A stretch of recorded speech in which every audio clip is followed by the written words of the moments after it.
We do need Mr. Jones. That's why we're just sitting here so pleasantly. So you just, as soon as you bang the gavel, the meeting will be. Good morning and welcome. Welcome to the board. And all board members are here. We'll explain that in a minute. Welcome to our audience in the room. Welcome to our audience online. My name is Jane Dolan. I'm the president of the board, so I'm the one who brings it to order and does other things.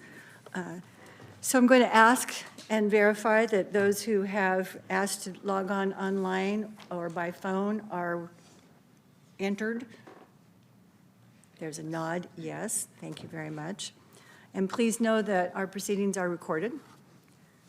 I have to remind myself of that and mute if I need to. We're pleased to hold these meetings in person. I like that I get to see my board members other than just a square on my computer and all of you in the audience. And I certainly understand the hybrid format really works for other people, so we will always continue that. So I'm going to begin by calling to order the Central Valley Flood Protection Board for September 22nd, 2023. We are now in session, and I'm going to ask our board clerk to call the roll.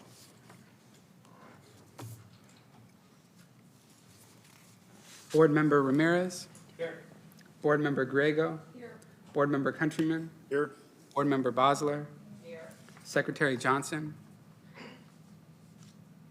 I'm here. Good morning. I can see you. Just testing it. I saw Vice President Valines online, but I don't see him anymore. Maybe he'll rejoin. Vice President Valines is participating virtually, but because he did not in time post where he is, he can only comment and does not hold a vote today, but he will be participating online. President Dolan. Oh, President Dolan is here. Thank you. Thank you. I'm going to briefly review a brief agenda. The agenda today is frankly pretty sparse, but we're thinking that we will be adjourning well before noon, and we're all invited to go to the Native American Day at the West Capitol Steps? Yes. West Capitol Steps. This is Native American Heritage Day. Lots going on, and a big event at the Capitol. So first we will, I'm just reviewing, I'm not calling on them yet. We have some announcements and information and introductions to be provided. And then one of our two action items is to approve minutes. There are no consent items this meeting. I will ask for anyone who has a comment during the public comment time, but that would be for things not on the agenda. We have a submittal of a legislative update information. The Army Corps of Engineers item is a placeholder. There is no presentation today. I'm going to move item 10A, board item 10A, to be in place of where the Army Corps' number 8 would be. Then we have DWR to give us presentation on flood preparedness. And we will note various reports that have been submitted. There's no closed session, and we expect to adjourn, as I said, during the morning. Given that we have a short agenda, I'm still going to use my prerogative to call a break if I feel that there is one that's warranted or wanted. So let's proceed. Our first item, I've welcomed you all. The next one is introductions and announcements, and our Chief Administrative Officer, Chris Leaf, is going to do that. And because we have some presentations, he's going to walk to the podium to handle his chores at this point. This might be the lengthiest part of our agenda.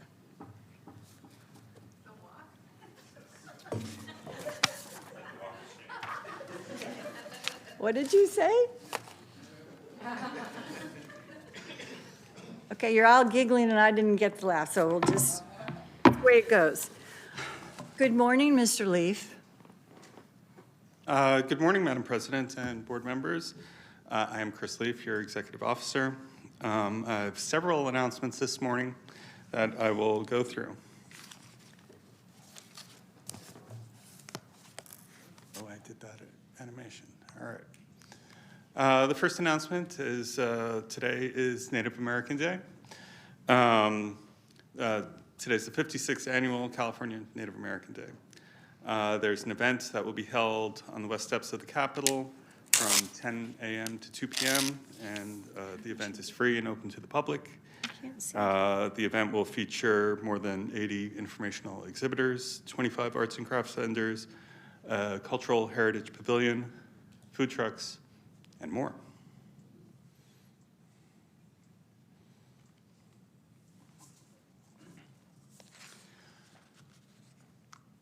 Next up is my sad slide.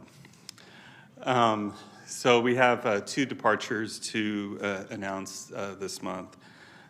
First, we wish farewell to Greg Hendricks. Greg is a senior environmental scientist and the board's tribal liaison working for Andrea Buckley.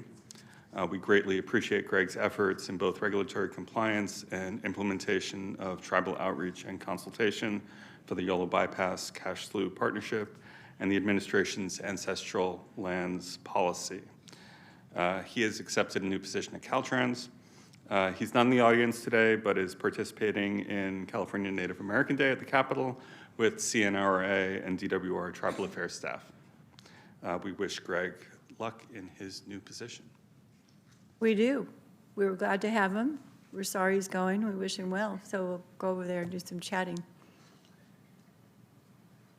Next, we bid adieu to our indomitable board clerk, Ryan Jones. Boo. Ryan has been with the board for a little over 4 years. With Masters of English, his background was in teaching, so coming to the board was a brand new experience of tasks and reporting structure. He has been a great asset to the board and to staff, not only in coordinating board meetings, but in many and disparate duties as required. Yes. To Mr. Jones, you're going to leave me.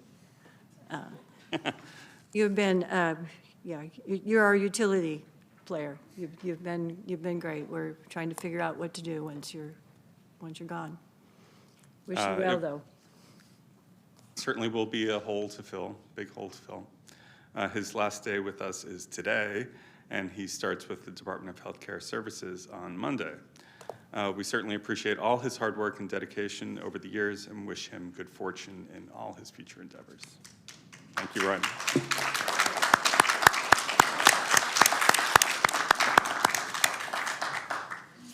You want to talk? Yeah, thank you. Thank you for the kind words and for the applause. I've really appreciated the little over four and a half years I've been here. I've learned a lot. When I got here, I didn't know much, and now that I'm leaving, I still think I don't know much. But I'm sure if I take a step back, I'll realize that I did learn a lot here, and I think I'll realize that as I go on. And I really appreciate the support and help from everybody, and I've learned a lot from the board members.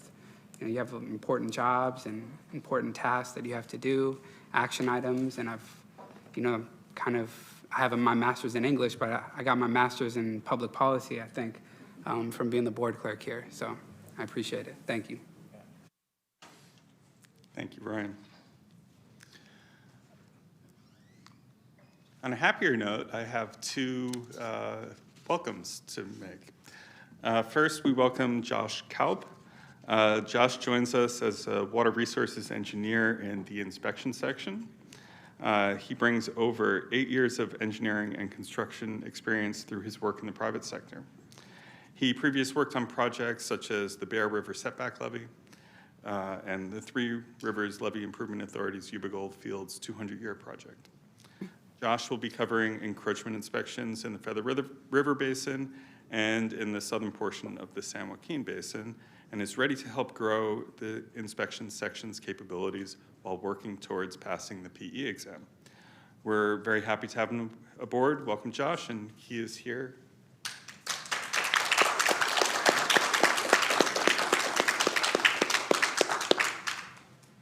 So you've done work up in the Sacramento and Feather River Valley, so two of us have some experience there. Board Member Grego more than I. Welcome. welcome. We'll be seeing you as we do these encroachments. Next, we welcome Selena Ortega. Selena joins us in the permitting section also as a water resources engineer. Selena graduated from Sacramento State University in 2020 with a BS in civil engineering. Stingers up.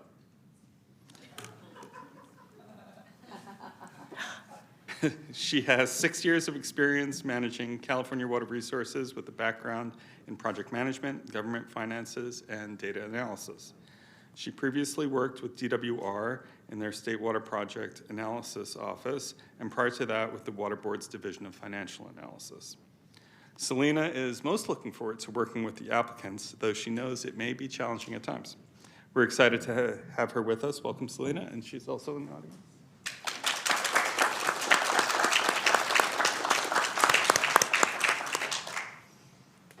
That's a very good background to bring to this board. We're glad you're on board, so welcome. We're excited to have them both. Next time, the two of you have to be in the front row. And all the rest of you. Thanks. All right, moving on to FMA. The Floodplain Management Association Annual Conference was in Los Angeles earlier this month. Many staff attended the conference, along with board members Grego and Countryman. And I'm sure every attendee learned something and made or deepened connections with others in the flood protection world. I want to especially acknowledge staff who participated as moderators, panelists, and presenters at the conference. Christine Van Syke was moderator for, and Ruth Darling was a panelist on the Central Valley Flood Protection Plan 22 update panel. Greg Harvey gave a presentation on the board's designated floodway program modernization. Deb Biswas gave a presentation titled, "A Fuzzy Decision-Making Approach to Arrive at the Overall Levee Stability Parameter" on the Innovative Approaches panel. Ruth Darling, Greg Harvey, Christine Van Syke, Megan Giglini, and Wendy Wang represented the board at the California State Open Forum. And special thanks to Wendy Wang, who is an FMA board member and also made presentations at the awards luncheon. So thank you to all those folks who stepped up and did extra at FMA. Well, that's applause.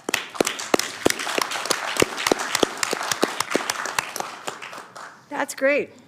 We do want that presence, and so we're really appreciative that staff members stepped up to provide their information and their expertise. Thank you. I am also pleased to announce that the board and board staff was recognized at FMA. First, Zubair Dosu received a mentorship award. Zubair significantly contributed to the mentorship of emerging leaders, mentoring young professionals, organizing events to promote mentorship, and led the FMA Emerging Professional Mentorship Program. His guidance, energy, and passion was and is contagious, creating an effective and diverse mentorship program. Congratulations to Zubair. Well, he's a little excited. Is that a video, or is he doing this live? That is not Zubair. It is a stock No, it image. isn't. Why? It's not. I had to look around. It's not. But he does show enthusiasm a lot, and I don't actually see him today. Is he online? Well, applause to Zubair. Well reserved. Well deserved. Well deserved. Congratulations, Zubair.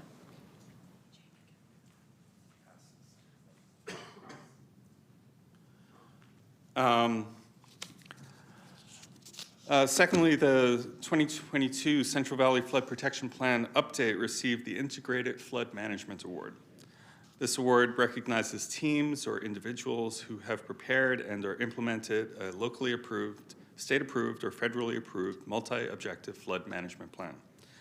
Candidate projects demonstrate innovative advancements in water management, as well as collaborative partnerships with community groups and the general public. Project outcomes benefit many stakeholder interests, such as environmental, flood control, recreational, and emergency planning and responsiveness. Both the Flood Board and DWR received this award, acknowledging the collaborative approach to development of the 2022 update. And here are a couple of pictures from the conference of the awards. So there's Zubair. What a wonderful group. That's good recognition and an appropriate award to DWR and the Flood Board are working together to approve a plan that is visionary, needs implementation, needs some more money, and we will continue to do that. We're good partners. That concludes my announcements. Does? Okay. Anybody want to offer any comments, any questions for our executive officer? Okay, we'll proceed. Thank you.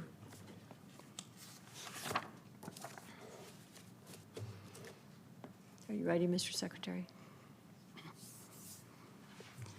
Well, now to proceed to one of our two action items, approval of minutes of August 25th. Thank you, Secretary Johnson. Thank you, President Dolan. These are the August board meeting minutes. I reviewed them. I believe they're in order. And I move that we approve the August 25, 2023 minutes. All right, we have a motion by Member Johnson. Is there a second? I'll second. Second by Member Grego. Any comments, board members? Audience? Hands up? Okay, would you call the roll, please?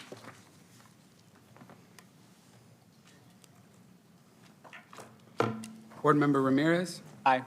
Board Member Grego? Yes. Board Member Countryman? Yes. Board Member Bosler? Aye. Secretary Johnson? Aye. Vice President Valines? Cannot vote. Cannot vote, so President Dolan. Yes. Minutes are approved on 6 votes yes, no votes against, and one member who is non-voting today. That was explained. All right. We have an item on the agenda that says consent items. There are none, so we'll move on. The next item is public comment. This is for individuals who wish to make a comment to the board. That's something not on the agenda and for which we cannot discuss or deliberate. So first, those in the room. Mr. Harriman, good morning. Good morning, Madam President, honorable members of the board. My name is Richard Harriman. I reside in Chico. I'm an attorney with offices in Chico and Hanford. It is my pleasure to introduce some information that you probably already know, which is that the Tashi Yokits are going to have a celebration on October 6 and October 7 at the reservation at the Rancheria.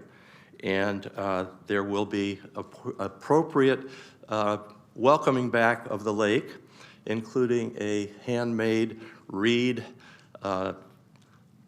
kayak, essentially. And I'm planning to be there. I urge you, just want to let you know it's available. Second thing I wanted to share with you is that I'm a member of the Tulare Basin Water Life Partnerships.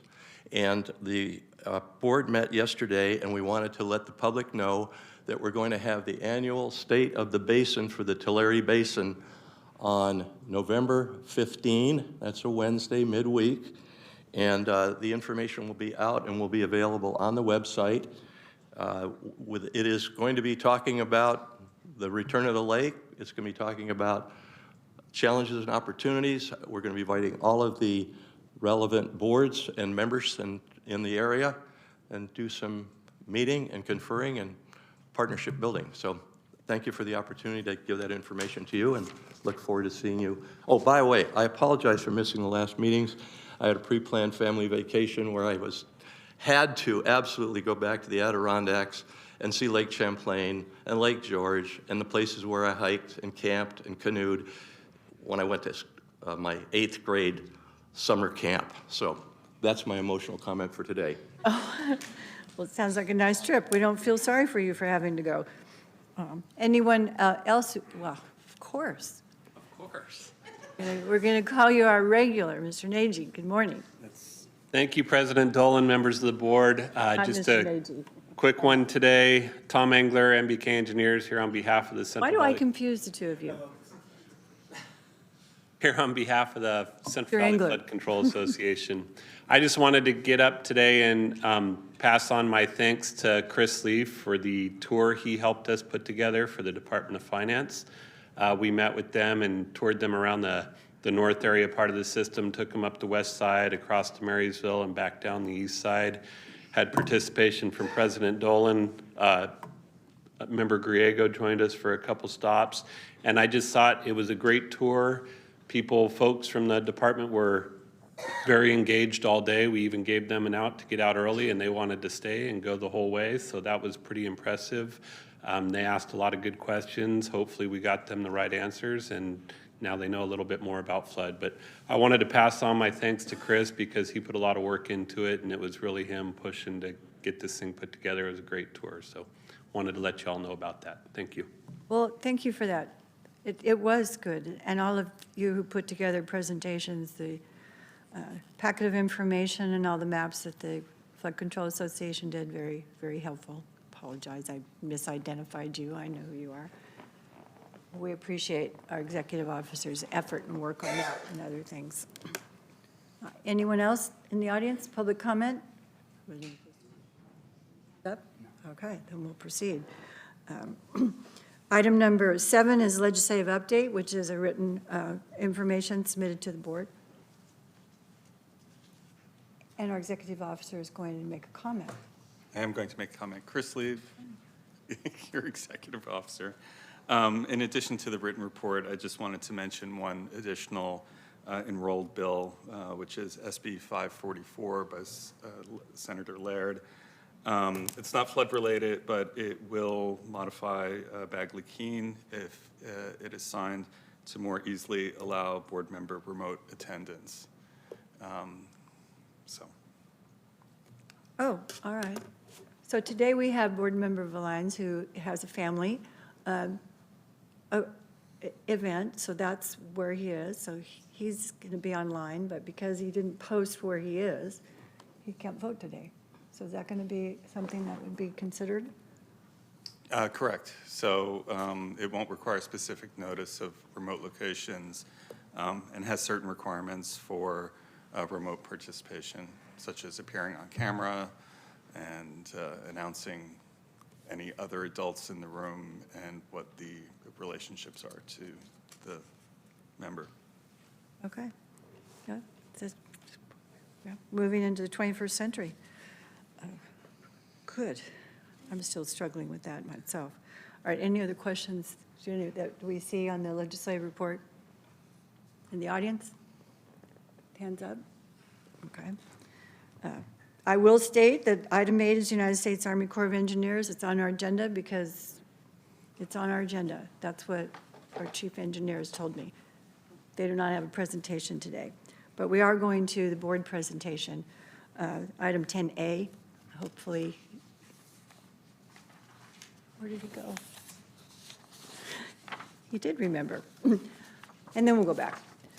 Board item 10A is a presentation of the 2023 Flood Week resolution, which at some point, given what we are experiencing and do know, it will just be flood preparation resolution rather than a defined week. Mr. Leaf. Morning again, Chris Leaf, your executive officer. So Flood Preparation Week is an annual event that started in 2012.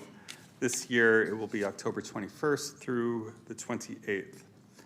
A year ago, much of the state was in a severe drought, and NOAA's November 22 forecast indicated a high probability of warmer and drier conditions than normal for much of California, consistent with the La Nina conditions present at the time. By April 2023, the reality was a colder and wetter winter than expected. Storms throughout the winter brought above average rains and dropped as much as 700 inches of snow across California's mountains, and California's snowpack was more than triple the average. As a result of the winter storms, Governor Newsom proclaimed a storm state of emergency in 47 counties. The Biden administration declared a major disaster in California and ordered federal aid to supplement state, tribal, and local recovery efforts in areas affected by the severe winter storms, flooding, and the related impacts. This last year highlights the importance of flood preparedness as we head into winter, regardless of the long-term forecasts. While we don't know what this winter will bring, NOAA currently indicates there is a 95% probability of El Nino conditions, which could mean a wet winter ahead. Flood emergency response and preparedness is a critical component to the board's flood risk reduction priorities as outlined in the Central Valley Flood Protection Plan, and is one of the most important activities we can undertake when managing residual flood risk throughout California. Being prepared to respond to emergencies requires building relationships with local, state, and federal emergency responders, developing information systems, stockpiling materials, training, and establishing reliable communication systems. Staff recommends the board adopt Board Resolution number 2023-08, declaring the week of October 21st through the 28th to be California Flood Preparedness Week, and reaffirming that the board is committed to join with others in emphasizing the need for increased public awareness of flood threats. Thank you for that introduction. We have a request. We will receive comment, but we'll put the motion before the board. Is there a motion to adopt resolution number 2023-08? I'll make the motion. Motion by Member Griego. Is there a second? Member Ramirez? Bosler? Johnson? Countryman? Okay, we'll give it to Ramirez. It wasn't you? Okay, well, now, I actually know who you two are, so I'm not sure how I mixed that up. All right, it's seconded by Bosler. All right, the motion is before us. Are there any other are there any comments from board members? And tell me who you are. An audience?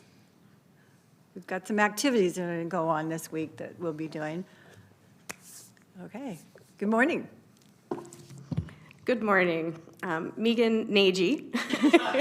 Yes, and I know you're not the guy. I'm not going to live that one down. Vice President of the Central Valley Flood Control Association.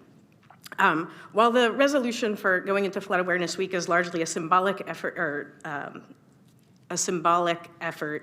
it's imperative we understand what that really means going into the 2024 flood season. As Chris mentioned, 2023 was not what we expected. We expected dry, we expected warm, and we got anything but that. And while we avoided catastrophic losses during the year, what that means is the levees took a hit because they did their job. And so as we approach 2024, we need to be aware of that. So the Central Valley Flood Control Association, in that spirit, has sent a letter to the U.S. Army Corps of Engineers Sacramento District requesting that they put their immediate attention to urgently needed PL-80 499 repairs in our region before the onset of the upcoming flood season. The intense storms of 2023, our levees suffered significant damage, leaving them susceptible to potential failure during the upcoming flood season. The consequences would be catastrophic. We fully understand that the Corps faces numerous challenges in allocating resources nationwide, but we cannot stress enough the importance of addressing the situation promptly.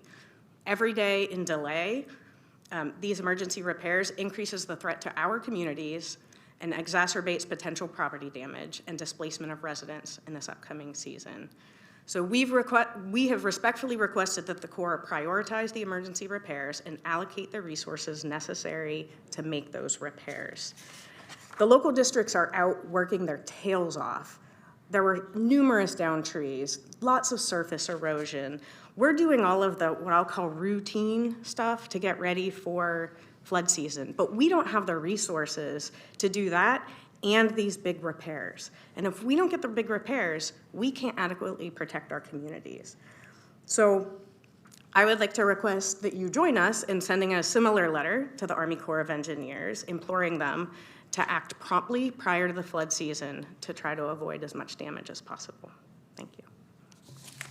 We have sent similar letters before, so I think that we can do that.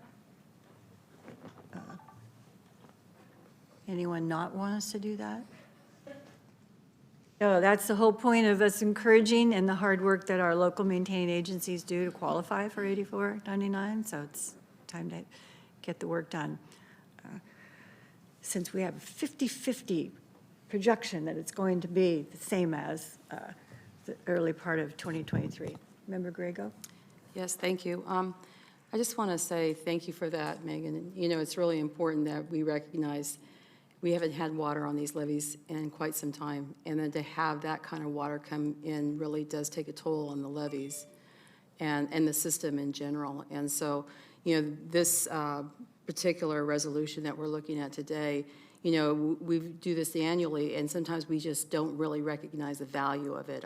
This morning I went on Facebook and I saw the Yuba Water Agency is now posting those kind of things about flood safety and, you know, being prepared for what might be coming, you know, this winter. So I think that, you know, I think we all value what we're doing here today in regards to this proclamation, but I really think that, you know, not knowing what's going to happen, that we may have a very, you know, just as our executive said, that 95% chance that we would have a wet winter this winter. Being prepared is so important. And so I hope that the communities out there in the valley recognize the value of being prepared and having a plan, especially with their family members, knowing where to go. That's the problem, is that when levees break, people don't know what direction to go to. And so, you know, I always say if you have to elevate, you know, on the roof of your house, then that's where you have to go. And so thank you for those comments. Preparation and knowledge, very important before the emergency occurs. Thank you for those comments. Anyone else?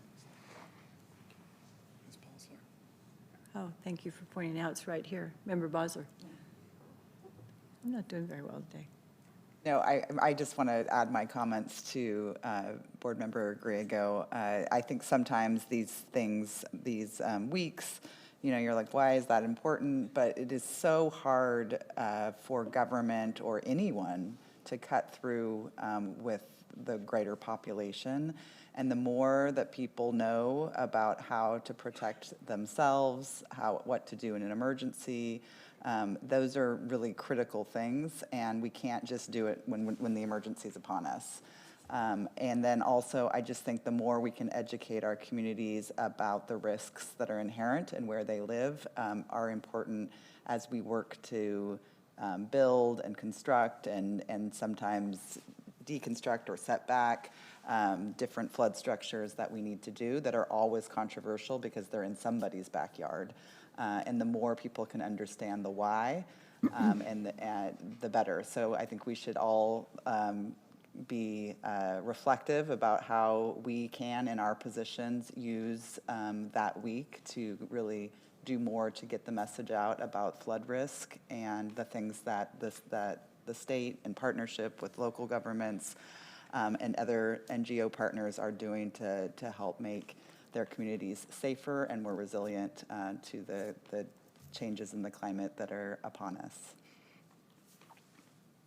Well said. The other board members. Anyone else in the audience? Mr. Countryman. Member Countryman. Oh, yeah, it's right there. Sorry. I would like to address what Megan asked. I'm very concerned. The Corps' not here today.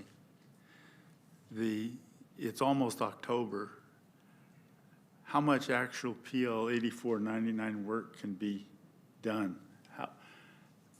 Where is the Corps as far as letting any contracts at all to do work this year? And is the system vulnerable because of that? It's concerning. We hear from the locals what's going on out there. The Corps' not here. Have we contacted the Corps? We have. And what have they said? We're working on it. Well, I wish that they would come here and tell us what they're doing to work on it. On Monday, the executive officer and myself and others, we have an appointment at the Corps for other issues, and we'll bring it up person to person. Thank you for your remarks. This is important. Yes, it is September, it will be October, but if you start doing the work, you can get work done. All right, any other comments? Anybody want to chastise the Corps? We'll pass it on. Any hands up? Okay. We do appreciate our partnership with the Corps. We're just going to urge them to move a little more quickly. Okay. All right, we're ready to adopt the resolution now that there's been comments and discussion. You didn't already call the roll, did you? No. Okay. Please call the roll for adopting. Board Member Ramirez? Aye. Board Member Griego? Yes. Board Member Countryman? Yes. Board Member Bosler? Aye. Secretary Johnson? Aye. Vice President Vines is unable to vote. President Dolan? Yes. The resolution is carried by unanimous action of those who are able to vote today. No noes. Good. Thank you all for that. Okay. Now we'll go back to what would be item number 9, Department of Water Resource items. Item 9A is a report. I understand that this written report that we received is to be offered as a submittal and not a presentation. No one's standing up. So we'll move to item 9B, Department of Water Resources, Flood Operations Center, Flood Preparedness Activities. Good morning. So I don't get it wrong, I will ask you to introduce yourself. Yeah, I'm Justin Siu with the DWR Flood Operations Center, and I'm currently the acting manager. Welcome. Thank you. Did you have my slides? Yes, they should be up in just a second, and we have the clicker to advance the slides also. Okay, thanks. All right, good morning, President Dolan, members of the board. Today I'll be providing you with an overview of the flood operations section and what we do during this time ahead of the flood season.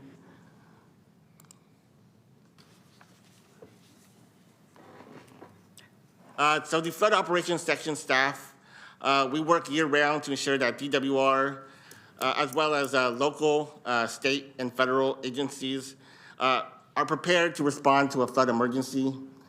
The items we'll be covering today are the preseason flood coordination meetings, which are held typically in September, October, and November. Our flood emergency response rosters, which is our key staff identified to assist with the flood response in an event of an activation. Also, our flood fight materials, which are our materials available for use up and down the state. Tools that we use to monitor current conditions and evaluate flooding potential. Also, I'll be talking about our flood emergency response grants, which gives local agencies the capacity to bolster their flood fighting, as well as coordination with partner agencies and the importance of maintaining that partnership with those local, state, and federal agencies. So DWR is the lead state agency for flood response, and that responsibility is statewide, not just in the Central Valley. The State and Federal Flood Operations Center, we coordinate that response out of 2 locations. Our main office is in Sacramento, and we do have a satellite office up in the North Coast in Eureka. Also, the Flood Operations Center, we respond to high water and flooding, forecasted large and/or intense storms, earthquakes and tsunamis, which are particularly susceptible in the North Coast, and dam incidents as well. And for the Flood Operations Center, we're not so much focused on the dam system itself, but the downstream impacts and to the communities as well. So for our Flood Operations Center emergency rosters, they're primarily made up of DWR, Division of Flood Management staff. And typically we have about 180 staff members on our rosters split up over 3 teams. We also have 6 incident command teams as well. And having so many staff available really helps with our flexibility and our ability to manage during prolonged activations such as this past winter. Our staff participates in meetings, trainings, and exercises to remain flood ready and prepared for an emergency activation.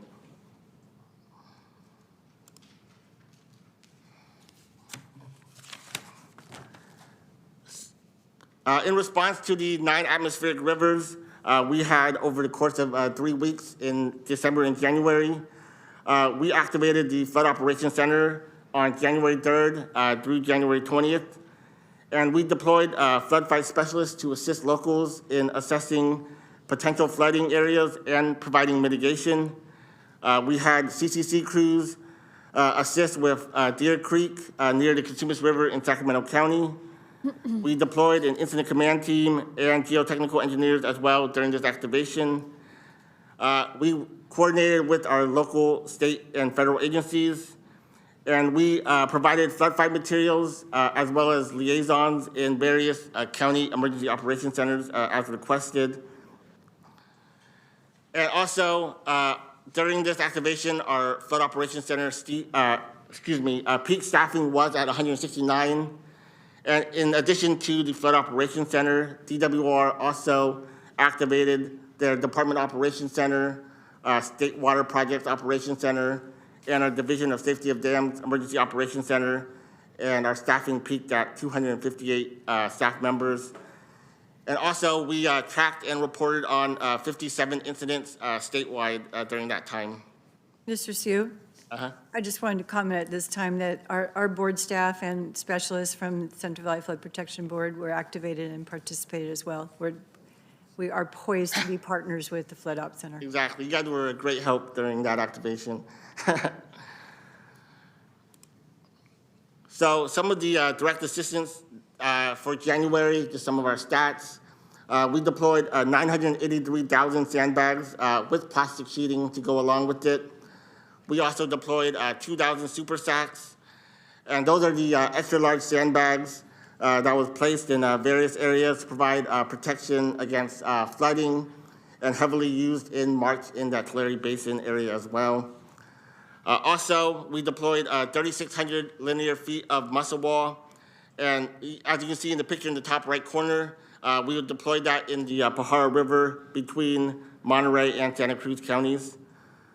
We also deployed 10 flood fight containers, executed 2 emergency contracts with the help of Division of Engineering, and coordinated with 9 California Conservation Corps crews as well.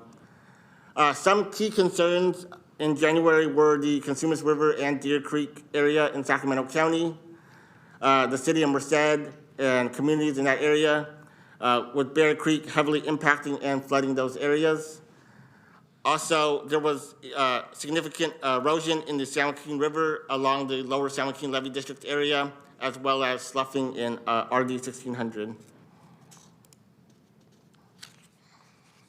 There were some issues in Tulare Basin as well. Yeah.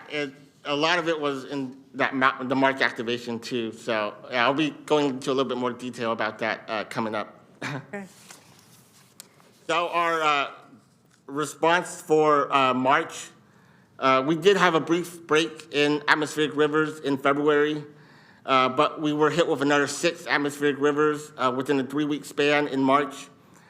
And even though they were weaker in intensity, these atmospheric rivers, due to the ground being saturated, the reservoirs filling up, the rivers flowing high, and the snowpack building, these impacts were felt more intensely during this March activation. And as a result of the snowmelt concerns, we were activated all the way until June 16th of this year. So we, again, deployed flood fight specialists and similar resources during the March activation. We coordinated with our local partners again and our state and federal partners. One of the key differences in the second activation was this mapping and modeling that we provided in both the Tulare and San Joaquin Basin. We were heavily impacted by potential snowmelt runoff and flooding that was caused by it. And we helped to provide inundation maps and flooding scenarios to those local partners. to help them make those operational decisions necessary to help mitigate flooding. In March to June, FOC staffing was peaked at 266 members with 25 incidents reported to the Flood Operations Center. And even though there were fewer incidents between that March and June time span, they were more impactful just because of those already wet conditions and the growing snowmelt.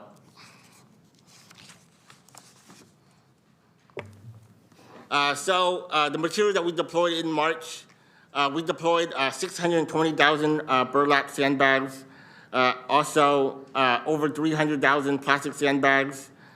We were able to procure some of those resources from the U.S. Army Corps of Engineers through that PL 8499 authority. Also, we deployed plastic sheeting as well as over 21,000 super sacks, where the U.S. Army Corps helped to supplement those materials through our STEM structure. We also deployed 6,100 linear feet of muscle wall, 2 flood fight containers, 4 contracts, and we deployed 2 incident command teams to the Tulare Basin to support the efforts as part of the CAL FIRE team in that area. Key areas of concern were the Tulare Lake, Pajaro River, where the levee broke. You can see that picture in the top right of the levee breach. Also, in the bottom right picture, you see that in the Kings River, erosion was getting pretty close to those homes in that area. And that picture was taken on June 1st. And even though precipitation was subsiding due to snowmelt, downstream impacts were significantly felt, and we did place super sacks to help mitigate some of that erosion. There was also erosion along Lower San Joaquin Levee District in Fresno County, and RD 2064 and RD 2095 in San Joaquin County as well.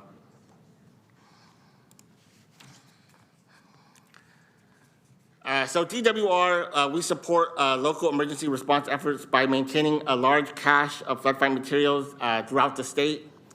Flood fight materials are stored in our warehouses and in preloaded containers in over 40 locations, as can be seen in the map over on the left side. Facilities include DWR storage warehouses, our maintenance yards, CCC facilities, and various county-owned secure locations. And having these materials pre-positioned in critical locations speeds up the flood response throughout the state. And the flood operations section provides flood fighting methods all over the state, free of charge, to partner agencies such as CCC crews, CAL FIRE, and to our levee maintaining agencies to show them how to properly use the flood fight materials and how to identify and mitigate flood threats.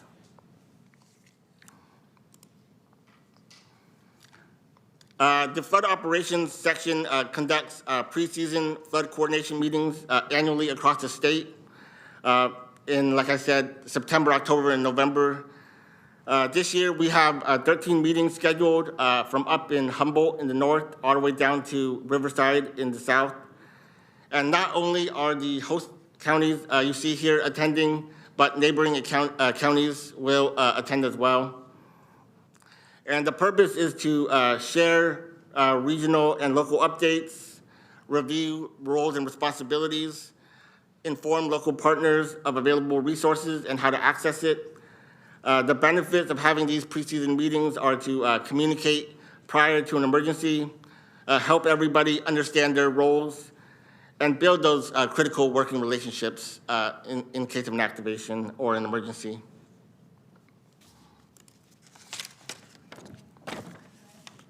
Yeah. Member Bosler. Yeah, sorry, just on the last slide, I just noticed that some counties, but not all counties where there's flood risks have been identified. Are there some that you're doing jointly, or why are some of those other counties not Typically, prioritized? so I mean, with the neighboring counties attending as well, we do cover a large portion of the state. And so normally, like, neighboring counties will come in and attend these meetings with the host counties. So even though it may not look like every county is attending, we do cover a large area with our preseason So like meetings. like Sacramento was on, but none of the counties north of Sacramento, so they would be invited to come to the Sacramento one? Yeah, so neighboring counties can attend, and we do have others up north, like Tehama County, Glenn County, as well. I thought there wasn't any color in those counties, but I can't see the last slide, so I don't know. Yeah, I mean, so yeah, Glenn- so oh, I they just- can, yeah, they do like cross county lines to attend these preseason meetings. Oh, okay. I just wanted to make sure that all the people that have flood risk in the Central Valley were invited to one of those meetings so that they could attend. Yeah, typically, like, between years, we rotate who hosts the county, just so that, Okay, yeah, as long as they're yeah, we invited, get a good participation Yeah. among all the counties in the Central Valley.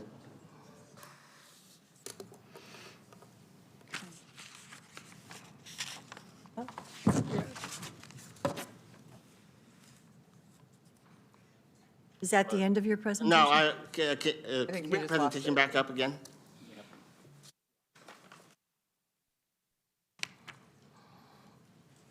Oh, we love computers. Is it back? Oh, yeah, thank you. For me. So agenda topics for these preseason meetings, they typically include the National Weather Service's winter weather outlook, DWR's flood operation updates, regional updates from the local agencies as well, flood fight methods and materials, reservoir operations, and grant funding opportunities. Typical meeting participants include those local, state, federal, and tribal agencies. And co-presenters include National Weather Service, Cal OES, California Conservation Corps, CAL FIRE, and the U.S. Army Corps of Engineers.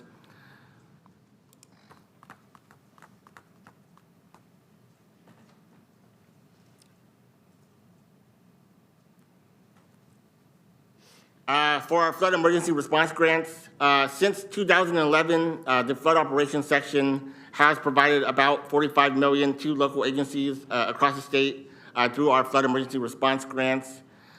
We currently have $1.4 million available in direct funding for our statewide grants on the California Grants Portal at this time.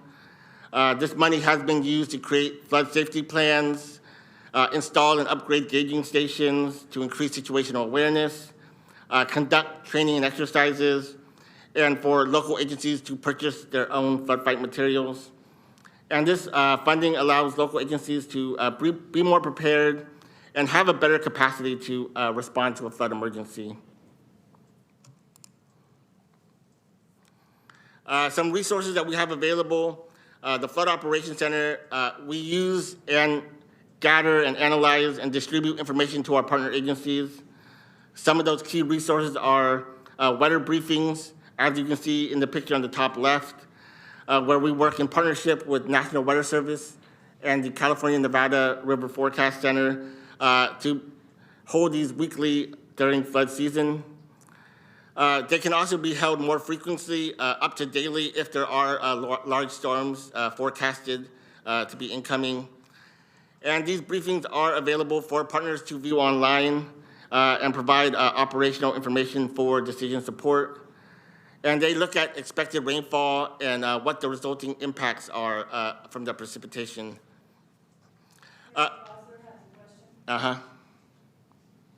I just, back on the last slide, you were talking about what's available for grants to locals for flood Yeah. fight preparedness. And so because last year was such a busy year for many regions, is there a sense of whether locals' materials supplies are depleted? And, I mean, is that part of the conversation you're having with the Exactly. counties? So during these preseason meetings, we really stress our flood emergency response grants to help them purchase their own flood fight materials so that they can increase the readiness and response time during a flood emergency, rather than having to rely on like the counties and the state and federal, which could slow down the process.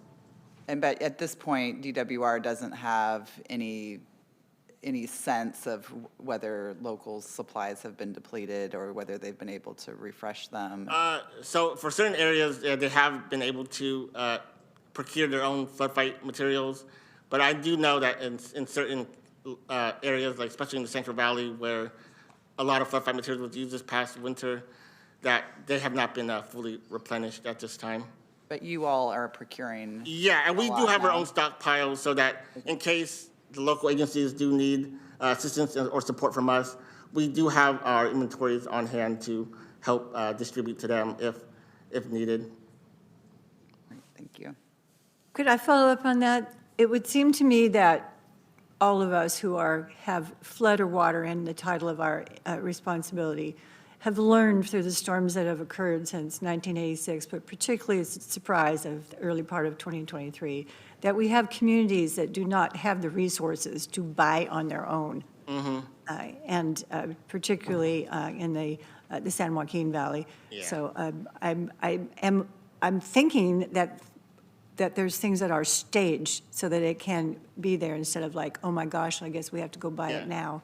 And in those circumstances, like we do have our Stockton warehouse as well as a lot of other flood fight material containers pre-positioned in the area just to increase that response time if a lot of those reclamation districts or local maintaining agencies might require some flood fight materials for that area.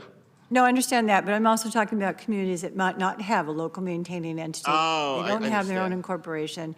Our Central Valley Flood Protection Plan says we are to have a focus on these communities that would not have the resources or the advantages of urban centers, but they're in the path of danger. And when there is like a life safety, risk or critical infrastructure, we still are able to support these local communities as well. Okay, we'll be watching. Let me know if you need me. All right, so getting back to the resources on hand, so we also have the California Data Exchange Center, which contains current and historical information on rivers, precipitation, reservoirs, snow data, and a lot of other information. Another key website is the Flood Emergency Response Information Exchange, or FERIX, and that shows our levee vulnerabilities page.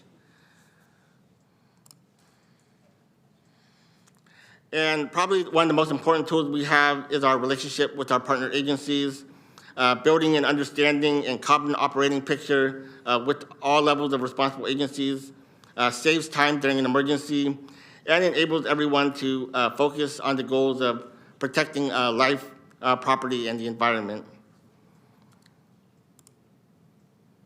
And here is our contact information.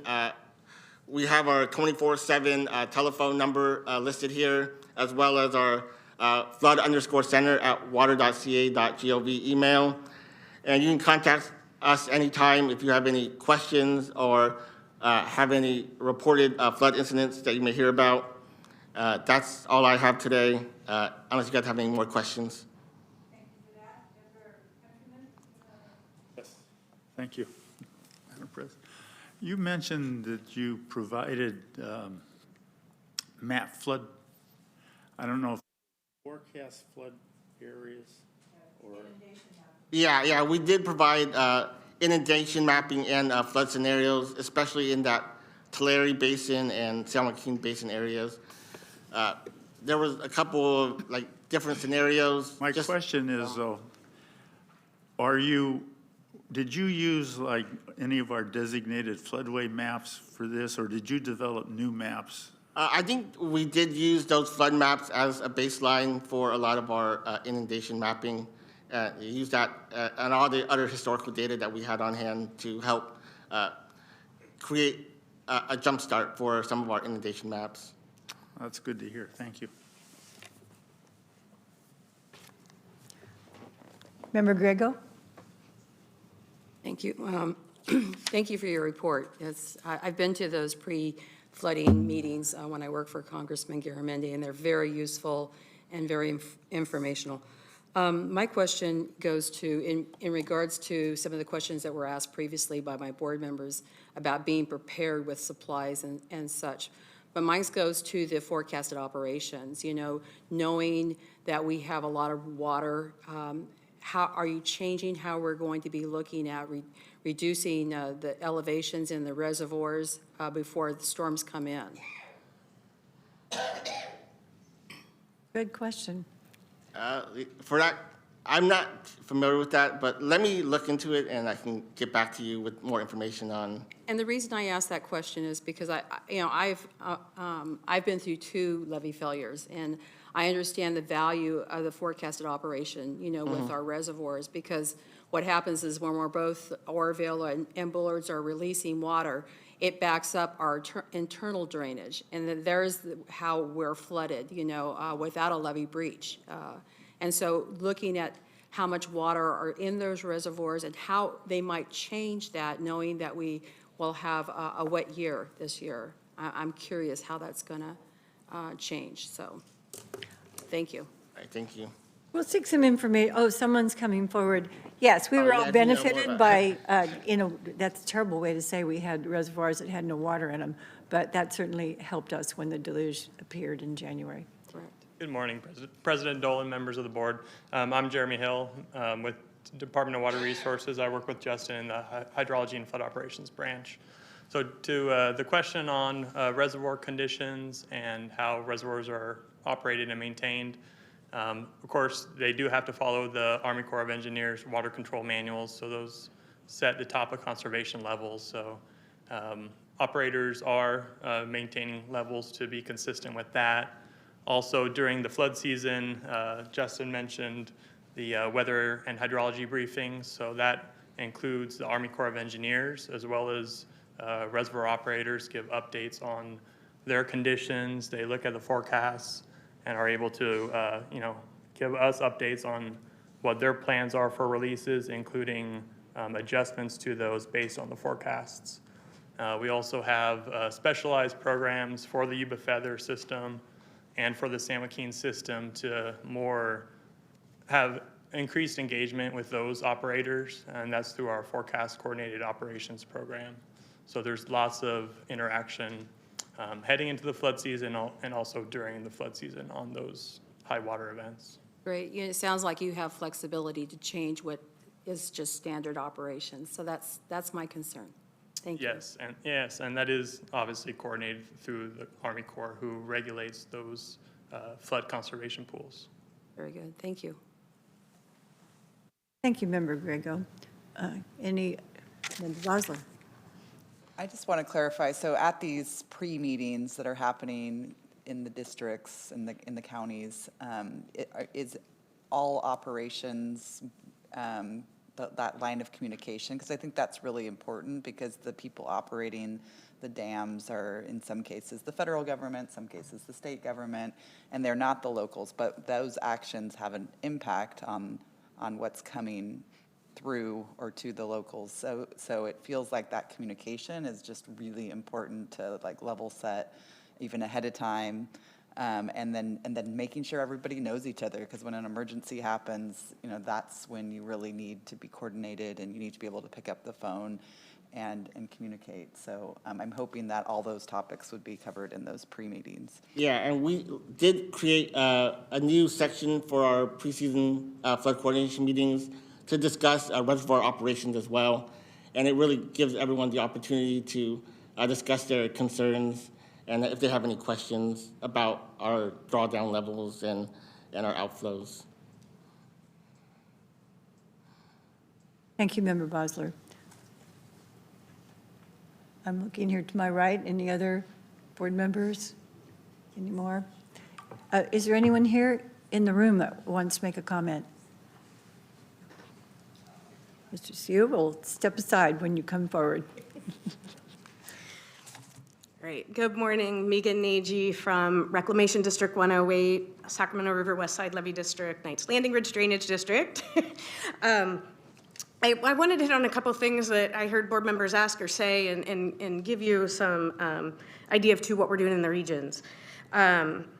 So thank you, Board Member Countryman, for bringing up one, and this might have been on the previous item, asking for the Corps to come and give an update. I think it would also be important to have the state flood maintenance office come in and do something similar. They are working their tails off, getting some emergency repairs done. They're doing like, great things, and to show the state is stepping up to do some repairs prior to the flood season, and having both of them here because they are doing some great work right now. It was also asked, well, how can the Corps, it's already the end of September, how can they do any of this? Back in 2017, we were kind of on a similar timeline. In our district, we had the PIR, which is the approval document to move forward with design and construction.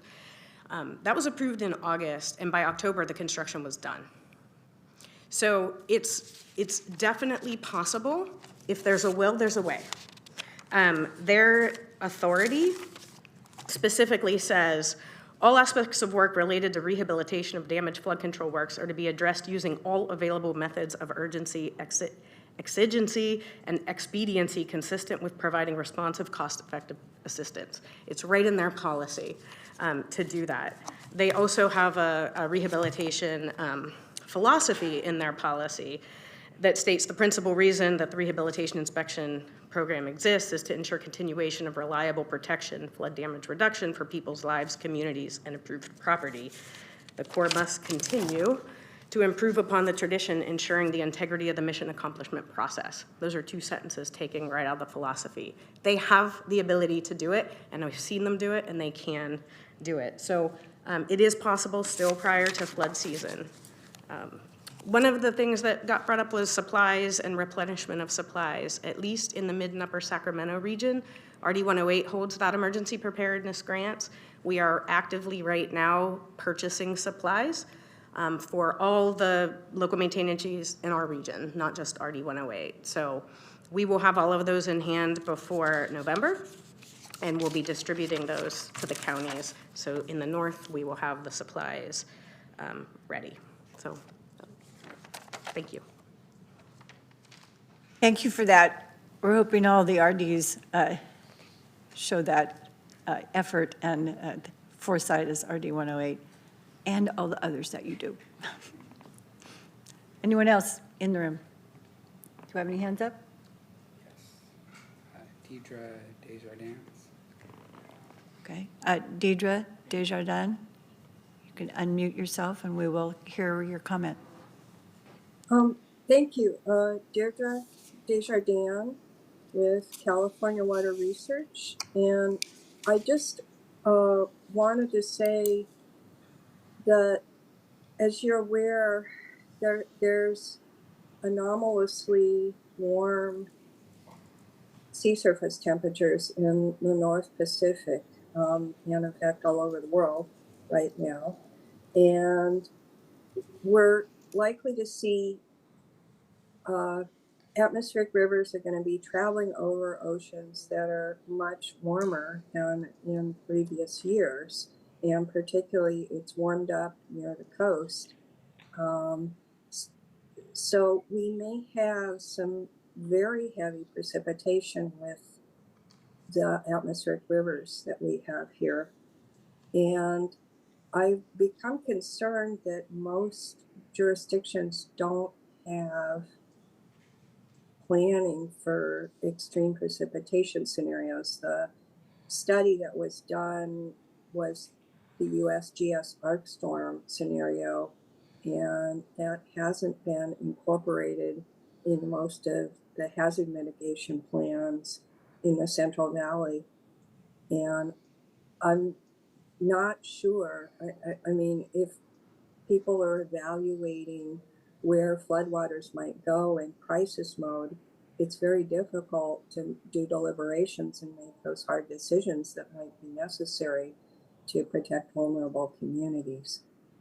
So I just wanted to call your attention to that. I think it's also important in the upcoming, in the next iteration of the Central Valley Flood Protection Plan to use some of the newer modeling techniques to capture some of the extremes that we've been seeing there was an arc storm like event for Greece where they had a stall storm system that dumped an enormous amount of precipitation. Thank you. Thank you for those comments. Do we have any hands raised? Okay. I'm told there's no other online indication to speak. One more for the board. Member Grego. I'd just like to tell my board members, what I've kind of prepared, because you all know that I've been through the 86 and 97 floods. And so for me, it's just a natural instinct to always be prepared. And plus, I was a Girl Scout, so that's just their motto. And I guess I start off with this. When there is an emergency, such as a levee failure, communications is non-existent. Getting on your cell phone will not work. The lines get jammed, and you can't get a phone call out. So for there in Olivehurst, I sit on the utility district. We've activated our old technology or old school a way of alarming people, and that's through the sirens that the fire departments used to use back in the days before they had all the things that we have today. And so we're activating that and educating the community about what that siren means, whether it's floods or fires, whatever, that there's an emergency, and to be prepared. The other thing is, as a private citizen, I go out and buy my visqueen, my sandbags, and in preparation, because those things run out very quickly. Lines get very long. People's tempers get very short. I also, in my side landscaping, put a lot of sand in the landscaping section that I have next to my house, because that is a dual purpose.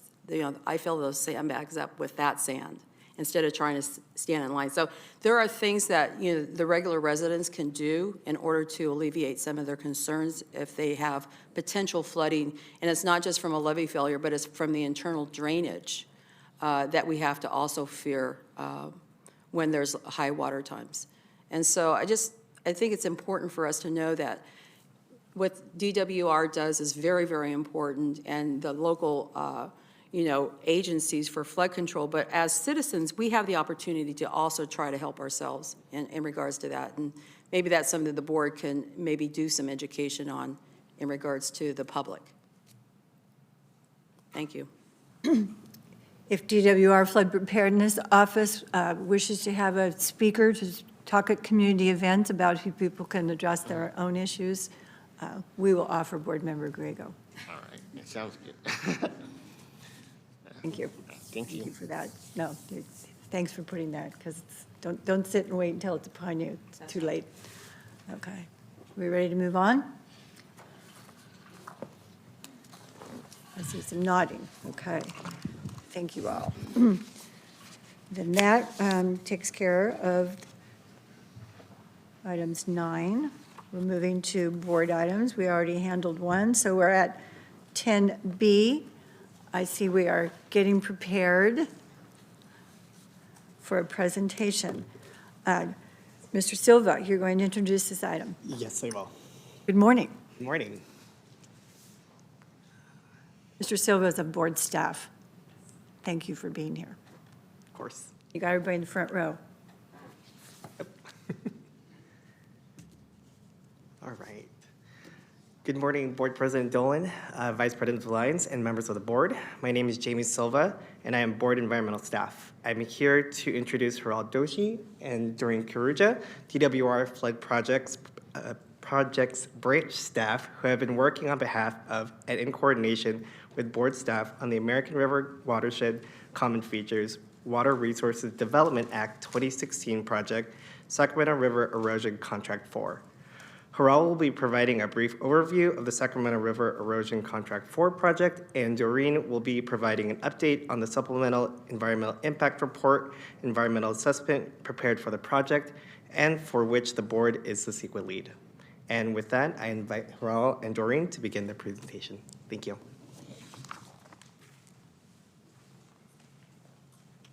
Thank you, Jamie. Good morning. Good morning. Can you guys hear me fine? Okay. Good morning again, President Dolan and members of the board. I'm Hiral Doshi with DWR, and with Flood Project Branch. And I'm here with my colleague Doreen Caruja presenting the Sacramento River Erosion Contract 4 under ARCF 2016.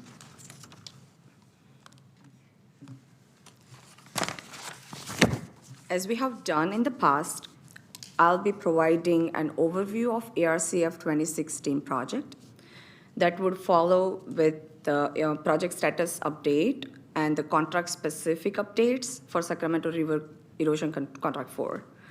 That includes primarily critical levee improvements that have been done for, or that are being done for the erosion requirements, construction such as bank protection, tiebacks, launchable rocks. For this particular project, we are constructing approximately 1,700 feet long levee along with the Little Pocket neighborhood. Levee improvements, sorry. My colleague Doreen would go over the supplemental environmental documents that will be prepared for this project to meet the CEQA requirements. This slide shows the project partners. U.S. Army Corps of Engineers is leading the design and construction efforts for this project.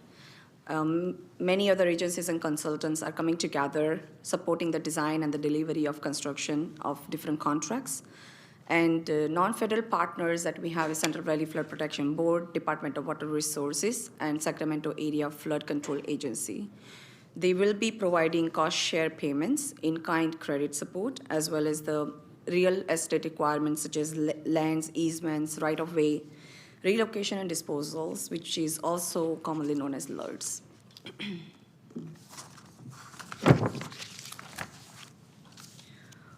On the right is showing the heat map, where the red and the orange areas are showing the depth of flood that would be if there was no protection, or the levees that we have fail to provide protection in the range of over 13 to 25 feet. And the blue areas are showing the flood depth in the range of 0 to 13 feet if the levees are unable to protect.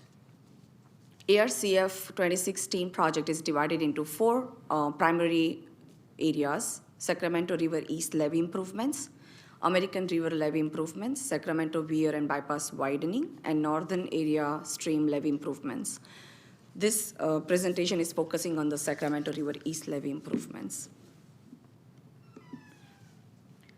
The slide shows the progression of ARCF 2016 project that started in 1996, 1999, and reauthorized, reevaluated in 2016 under Water Resource Development Act, which is also known as WRDA 2016. As shown in the right of the column, you can see all at various different stages of the process we interact with board. Just like today, we are here presenting the information briefing for this contract. And there will be continued involvement.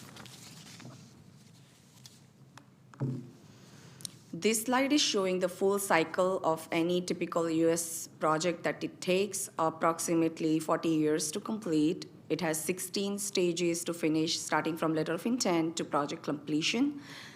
There are, just to highlight a few major projects, Merced and RD-17 are in their initial stage of the process. Woodland project is in the pre-construction design phase, and ARCF is in different parts of construction or will begin construction soon.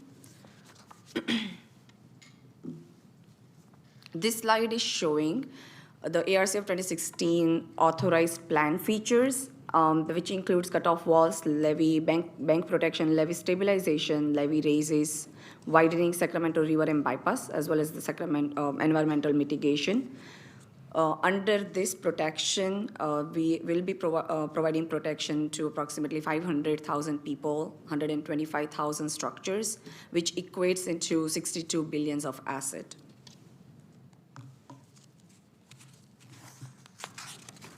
The slide here is showing the 4 contracts that are being under Sacramento River Erosion umbrella. There are 4 contracts. Contract 1 is shown on the yellow highlight, which is completed last year. Contract 2 is showing as blue highlight, which is under construction this year and will finish next year. Contract 3 is the green highlight, which will be going into construction in 2025, 2026. And contract 4, which is the one that I'm presenting here today, is the red zone that is planned to be constructed next year, which is right below the contract 1, as you can see on the map.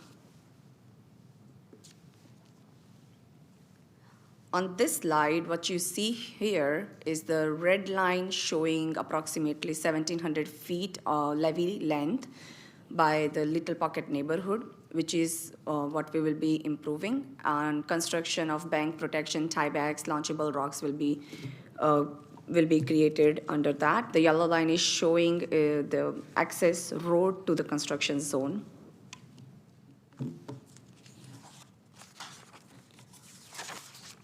The slide is showing there are 2 alternatives that have been evaluated for this project. Rock revetment is being the conventional one, and soil bioengineering revetment is the other option. Out of the 2 options, soil bioengineering has been chosen for this project for the variety of reasons, such as same level of flood protection, flood risk reduction, reduced mitigation requirements, operation and maintenance being the same once the vegetation is established. It's proven more effective, less expensive than conventional, and the most important is no tree cutting would be required. There will be tree trimming as needed during construction. Soil bioengineering, just a zoom-in version what we will be doing. There will be 7 feet, the improvements will be done 7 feet below the water level and 13 feet above the water level up to the wake zone. Launchable toe rocks will be placed from a level 0, elevation 0 to all the way to the river bed, which is actually missing in this figure, but it's there. There will be 5 feet thick lengths of rock filled with chalk stone, and that will be placed from 7 feet elevation to the riverbed. And between 7 feet to 13 feet elevation, there will be 4 lifts of soil bioengineering improvements. This image is showing the current condition of the site. As you can see on the bottom of, right above the water level, there is a riprap line that is already there. And right above that, there is a dense vegetation which will be trimmed as needed. And the construction will happen next year between July and October. This image is showing how the rocks will be placed using excavator and right above the water line. This image is showing how the rocks will be placed under the water using barges. And this image is showing the in-stream woody materials that will be used for this contract, for this project. And it is actually showing the wood that would be used. There will be 3 to 4 trees bundled up together and will be placed at the distance of 5 to 10 feet. There will be 50 feet of buffer capped from the boat dock, and they will be anchored using the quarry stone above it, so it is supported and under the weight, as well as the hardwood is preferred for this purpose for the longevity. With this, I'm concluding my part of presentation, and my colleague Doreen would present the environmental document being prepared for this project. Thank you. Do board members have questions at this point? I see none. Morning. Good morning. Thank you, Ra, for giving us an overview. Good morning, President Dolan and members of the board. My name is Doreen Kiruja. I'm the SEQA Environmental Team for the ARCF 2016 Sacramento River Erosion Contract 4 project. First, I'll give an environmental overview of the ARCF 2016 project. The General Revaluation Report, GRR, Final Environmental Impact Statement, Environmental Impact Report, EIS, EIR, oh, sorry. Sorry. This is the slide that we are on right now. I'll start. The General Revaluation Report, GRR, Final Environmental Impact Statement, Environmental Impact Report, EIS, EIR document was certified by the board in 2016 as a programmatic document with a mutual understanding that additional CEQA documentation would be needed prior to construction. The EIS-EIR document analyzed the environmental impacts of the levee improvements as shown on the screen, including the Sacramento River erosion work. The next few slides, I'll discuss the Sacramento River erosion contract for project environmental status. DWR, in coordination with the board and the Army Corps, have prepared a draft supplemental environmental impact report, environmental assessment, SEIR EA, for this project. The SEIR EA document analyzes construction of approximately 1,700 linear feet of bank protection to prevent bank erosion and to provide resistance against wave wash. For CEQA purposes, the supplemental EIR describes the existing environmental conditions in the project area.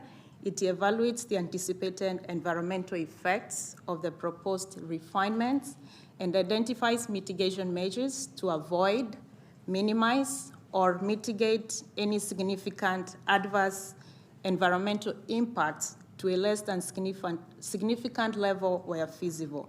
However, there are still significant and unavoidable impacts. The potentially significant and unavoidable temporary impacts of the project will be on, first, the visual resources. The presence of the construction equipment and construction activities will degrade the visual aesthetics of the area for the adjacent neighbors and recreationists on the river. However, because the construction is only anticipated to occur for one construction season in 2024, the visual quality from the construction activities will be temporary.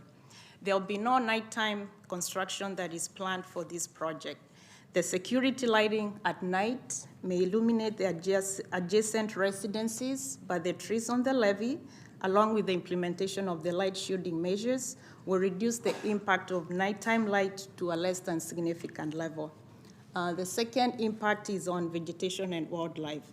Vegetation removal and tree trimming will have a temporary visual effect and some loss of riparian habitat. Mitigation measures will reduce the long-term impact on vegetation and wildlife to less than significant by minimizing or avoiding impacts and compensating for the habitat removal with mitigation. In addition, the installation of the in-stream moody materials will compensate for some loss of the shaded riverine aquatic habitat. After the construction is complete, the project site will be planted with native riparian trees and shrub species. I would like to point out that with the bioengineering design, there will be no tree removal that is anticipated during construction. And again, all the impacts are temporary just due to the construction activities. The draft supplemental EIR-EA for the project was published on March 1st, 2023, with the release of notice of availability and publication in the SACB newspaper on the same day. It was circulated for 45 days until April 14, 2023, as per CEQA requirements. A virtual public meeting was hosted by the Army Corps on March 22nd, 2023, where the public was given an opportunity to ask questions and provide comments regarding the project. The comments received generally were about the water quality, air quality, recreation, encroachments, and boat docks. A total of 8 comment letters were received from agencies, tribe, and members of the public. All comments will receive consideration and addressed in the final supplemental EIR-EA document. Currently, we are working on these documents to meet CEQA requirements. The statement of findings, which will describe significant and unavoidable impacts the project will have on environmental resources. The statement of overriding consideration, which will describe why benefits of the project outweigh any significant and unavoidable impacts the project will have on environmental resources. And we're also preparing a mitigation and monitoring reporting program, which will summarize all the mitigation measures associated with the project and who is responsible for implementing those measures. These also point as a tracking tool to see how those measures are being implemented. We are working to prepare the final document, and we plan to bring the final document to the board on October 27, 2023 meeting.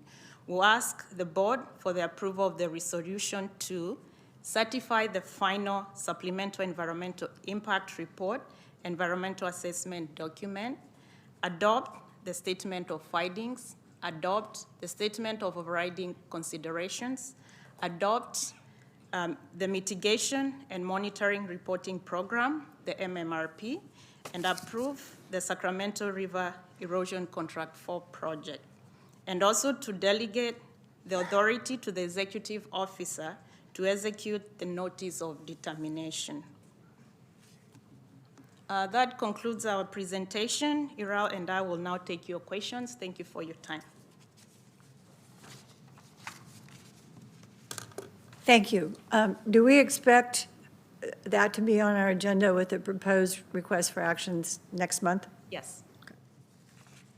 Homework to do. I know we generally do these in advance. Sometimes it's 1 month, sometimes it's a little longer. So thank you for that.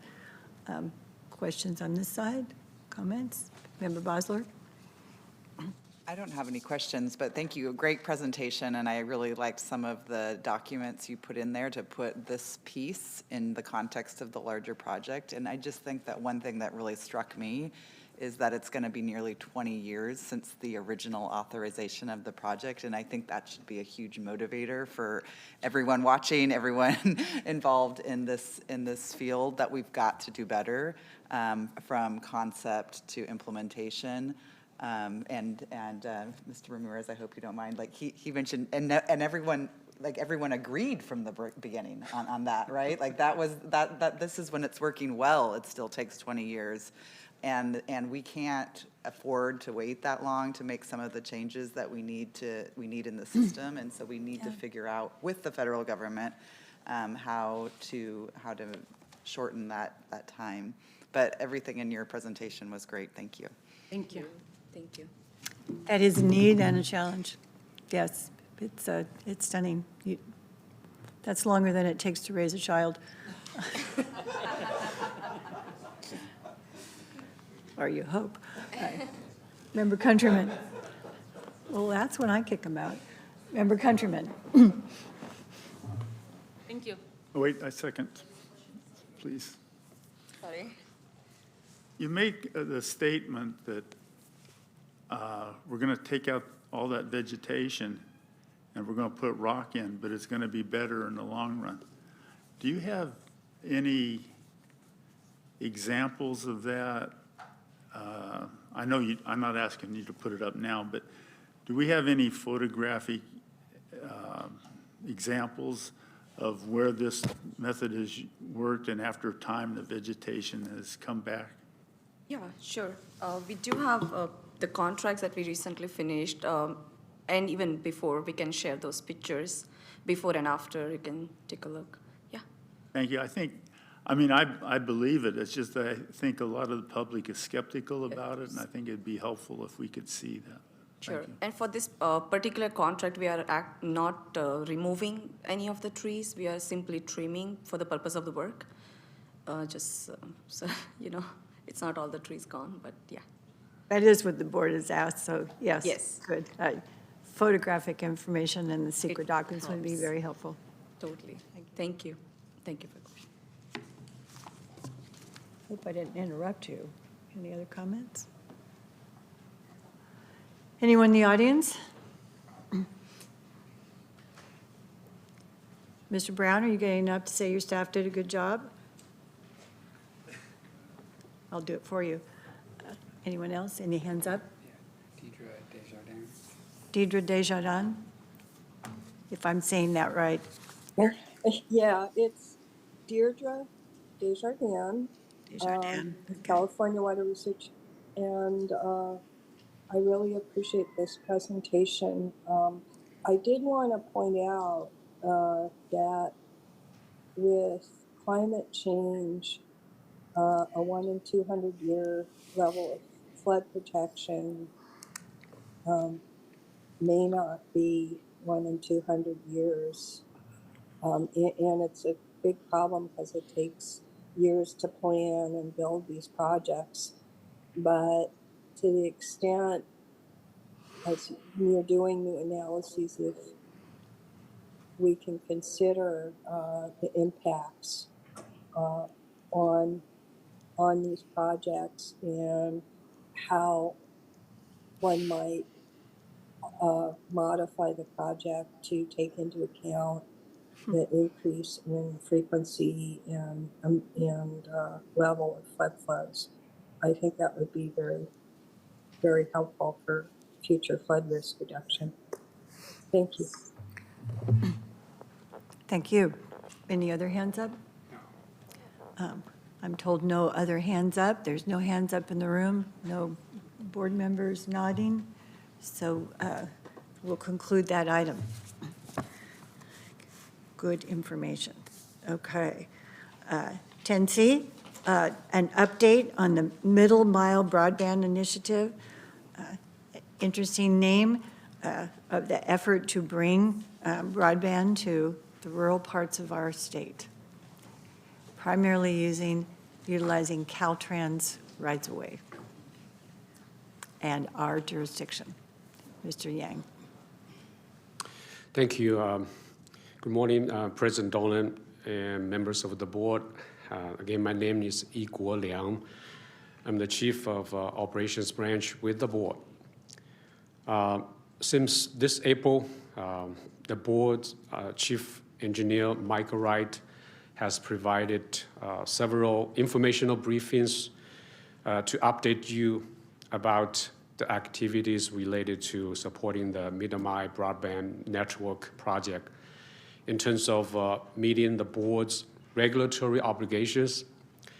Since Mr. Wright is out today, I'm pleased to fill his role and update you on the progress made in the last month for this project. I only have two items to highlight, and also for the record, we also provide written update in our branch's monthly EO report. So the two items I'm going to update. First one is that we made a significant progress in the development of the interagency agreement, which is a three-party agreement among the board, the California Department of Technology, CDT, and the California Department of Transportation, Caltrans. So as a refresher, the CDT oversees the Middle Mile project, which will be constructed by the Caltrans. So the interagency agreement includes the board's regulatory roles in permitting and inspection of the project construction. Well, they intersect with the board's adopted plan of flood control. And also it establishes the contractual mechanism for the board to receive funding from CDT and Caltrans for the regulatory services. Again, we made significant progress. We have the IAA interagency agreement reviewed, previewed by all parties, including the technical side and contractual, administrative, and legal reviews. So now the document is being routed for signatures, and now is with Caltrans. They will initiate the signature process. They are packaging that. So we do expect that IAA to be fully completed, ready to be finalized by within the next month. So hopefully next month, this time when we have a report, the IAA is finalized. Another update is related to the project, Middlemai project, which is to transfer the board's database entry application from a desktop platform to a web-based platform. The purpose is that when external authorized users are needed to support this effort, they can access the information of the board's database. So that is needed for processing permit applications. For that effort, we secured an adequate amount of funding and developed a task order to conduct this application transfer project. And we already had a kickoff meeting 2 or 3 weeks ago, and the consultant who is working on this is working at full speed to get this platform ready. So that's all my update on this project. If there's any question, I'd be happy to address. Thank you for that update. I have been urging this to move forward, and then we make sure it happens on time. We're going to shine. I know we are. Any other comments? Any other? Okay, look forward to it. Really takes a month for 3 agencies to sign a contract? No, I think maybe just clarify that by that time we should finish, but is within this period. I'm certain it's not hand-delivered. I think there's something called DocuSign, but I'm not in charge. I appreciate that you are. Thank you for being here. Thank you. One in the audience? This is a good thing. This is a good thing. When everyone had to go home and school children had to go home in rural areas, they were traveling somewhere, holding their phone up in the air so that they had internet connection. This is a good thing. Anyone online? Good. All right, then we'll move on. We're at item 11. I guess I'm not going to call a break. Everyone's got okay. We have various reports from our units. We have written reports from Board's Administration, which includes the Executive Officer and our Council. Operations Branch will read more in detail and absorb things that are in that. Flood Systems Improvement Branch, Environmental Services and Land Management, Flood Planning and Programs. Do any of you want to offer comments of what you put in writing? We read, we do our homework. Any comments in the audience? Online? Member Griego, did you have one? Bosler? Whatever you want. Anyone under 11. Really good news kind of tucked in 11B. Okay.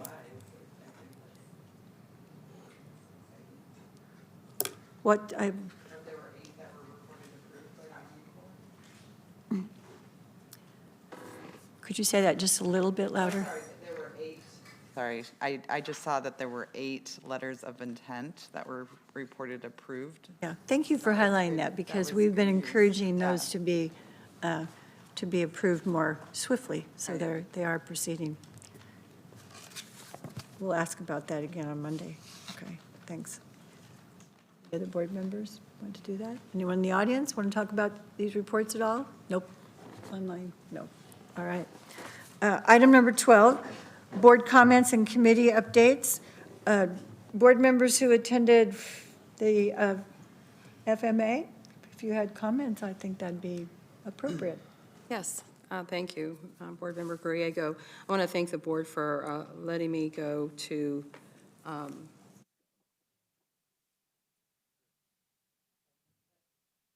As if we could stop you. Oh, I'm sorry. No, that's all right. No, please give us a overview. So thank the board for allowing me to attend this year's FMA conference. I want to acknowledge, I know it's been said before, but I'd like to acknowledge our staff and their participation in the conference, you know, whether they were hosting or on panels. Wendy Wang giving her presentation at the awards luncheon. It was nice to see Zubair be acknowledged for his work, as well as the DWR and our board on the five-year plan. I found most of the sessions very interesting, but I'd like to just note one, which was flowage easements versus conservation easements, and can they work together? Andrea, anyway, the presenter on that did a great job, and I think one of the examples was on Three Rivers and how it works. And you can actually go out and see how, when the setback levees were inundated with water, how that conservation piece was on there. It was there, and it's been there long enough where you can actually go see it and how it works together. So I thought it was a great session. And then the last thing I want to note is the networking value of these conferences. I think they're one of the most important part of the conferences is getting to know the other folks that participate in the flood world with us. And also, that relationship building with our staff, I think that's valuable. And so I'm going to end with that. Thank you. Thank you for that. Thank you for going. Member Countryman, you were there as well. Yes. Well, I second what Mary Jane just said, but I had a opportunity there to discuss the arc storm and the the concerns around that, and found that there's actually been finally some flood hydrographs from the arc storm that were made available to the public, and SAFCA had commissioned a report to run the arc storm through Folsom Dam and determine how it performed and under current condition and its final build-out condition of the mini race. And fantastically, it performed very, very well. As a matter of fact, it only used about 60% of its flood space to control the arc storm. So that, to me, was very encouraging for Sacramento, because the American River has been its main source of flood threat for a long time. And to see that finally come out and looked at, was really great. So that was one of the things that I took away from that meeting. Thank you. Thank you for sharing and paying attention to that. No one else went. We had a cadre of staff going, and I'm glad that you all attended and were participating in panels. Gives us visibility. Member Ramirez.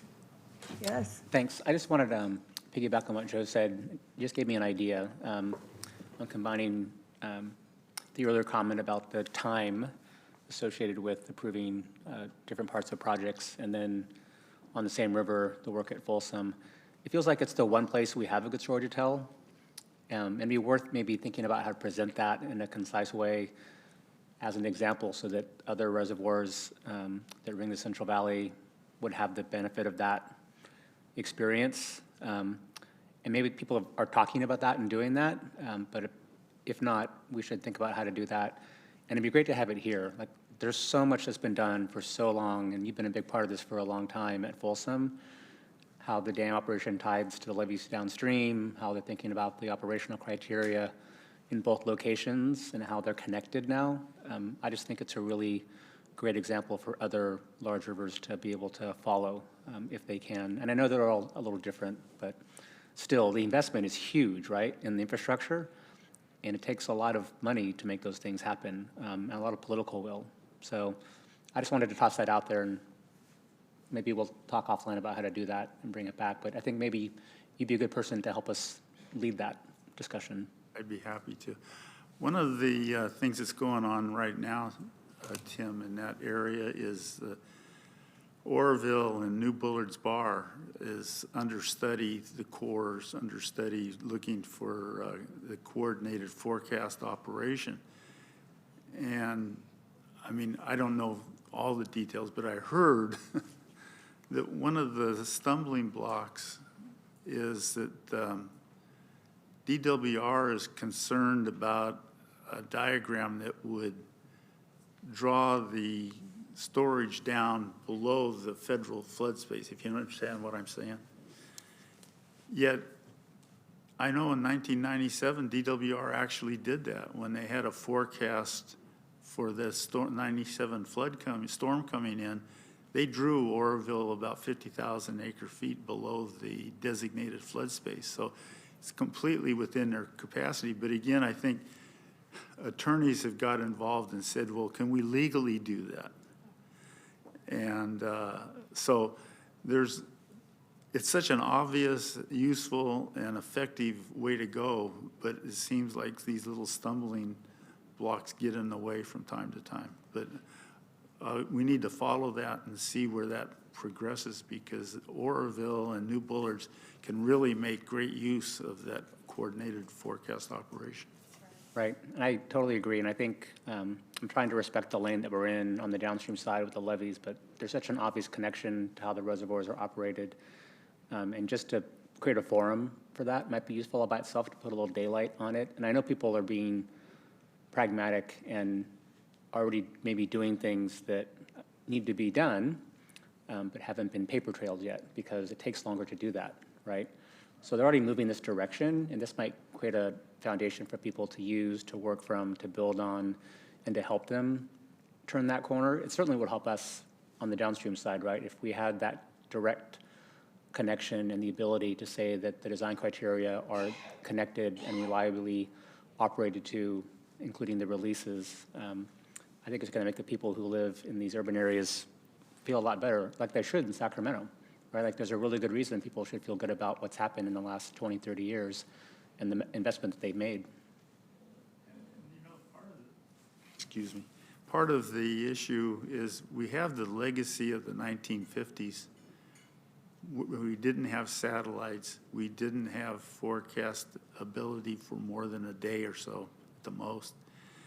And that's how most of the flood control diagrams were drawn. So if we think down on the San Joaquin Basin, say like New Don Pedro, the key flood control reservoir down there, it still has that rain flood constriction where it could do so much good if we could use this forecast operation there. Because as we know, San Joaquin is a really very difficult flood control situation. So we need to, I mean, it's not directly us because we don't have control over these reservoirs, but it does affect our downstream levees. So we have an interest in seeing that implemented, and I hope it goes forward.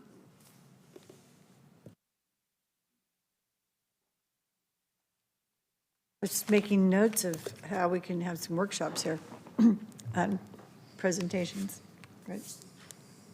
Member Grego. I just want to add to Countryman's comments is in regards to New Bullards Bar Dam and forecasted operation is, it's an important part of our flood control, toolbox. Currently, the Yuba Water Agency is looking to reduce their gates because one of the things that happens is when you don't have accurate information on the weather and trying to reduce the amount of space in your reservoir, you can't do that if your gates are way up high. So currently they have a project going on where they're going to reduce those, or lower the gates so that they are able to get rid of that water in advance of the weather system. And potentially what that does for the southern portion of Yuba County, it puts us into a 500-year level of protection, which is, wow, that's great. Without improving a single levee, just that particular project would do so much for the South Yuba County area. So forecasted operation is a huge tool in regards to flood control and how we operate the water coming down the system. Thank you. Yeah, all tools. Any other comments from board members? Okay, audience? All right. Wow. Committee updates. I think we're still trying to find a date and a time for advisory committee. The vocal members of that group pretty much have indicated we'll let you know. Would that be right? I think it's important for them to meet. Coordinating committee is set to meet on October 25th with an in-person location hoped for to be determined, but it will be hybrid. The next board workshop is October 13th. Board workshops meet at the SACOG building. And the next business board meeting is October 27th. Just wanted to remind the board, on November 17th, board meeting, we're all going to go over and have our board photograph taken, because the last one was 2014. So we're going to do that. We don't have a closed session. Anything else for the good of the order? Our meeting is adjourned.